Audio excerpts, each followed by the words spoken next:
मराठवाड्यातील कन्नड विधानसभा मतदारसंघातील मनसेचे आमदार हर्षवर्धन जाधव यांनी आज विधानसभा अध्यक्षांकडे आपल्या आमदारकीचा राजीनामा दिला। मनसेत होत असलेली घुसमट आणि गळचेपी याबद्दल त्यांनी राज ठाकरेंवर आरोप केले। दोन ह्याच्यामध्ये गोष्टी अशा आहेत की एक तर पक्ष मला नीट वागवत नाही ही स्थिती तर आहेच।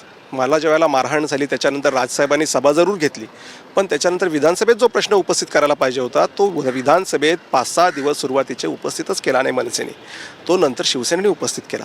आणि अशा सगळ्या स्थितीमध्ये त्या ठिकाणी मला सपोर्ट करण्याच्या ऐवजी मला आज खच्चीकरण करण्याचा प्रयत्न त्या ठिकाणी झाला। त्याचबरोबर जिल्हा परिषद पंचायत समितीच्या निवडणुकांमध्ये मी म्हणत होतो की काँग्रेस राष्ट्रवादीला मदत करू नका, पण तरीसुद्धा ज्यांनी मला मारलं अशा लोकांना ज्यांच्यावर ह्यांनी वैयक्तिक टीका केली अशा लोकांना हे जाऊन मिळाले मनसेवाले। त्यामुळे त्या ठिकाणी माझा अडचण झाली मोठी आणि मी सफोकेट झालो आणि सफोकेट झाल्यामुळे मी हा निर्णय घेतलेला आहे। आणि पक्ष सोडायचा असेल तर मग पक्षाने जे तिकीट मला दिलं, ज्याच्यावर मी आमदार झालो, ती आमदारकी तरी ठेवून काय करायची? मॉरली मी त्या आमदारकी ठेवण्याच्या भूमिकेत नाही आहे आणि म्हणून मी पक्ष सोडत असताना आमदारकीचा पण राजीनामा द्यायचा की आता माझा राज ठाकरे साहेबांशी काही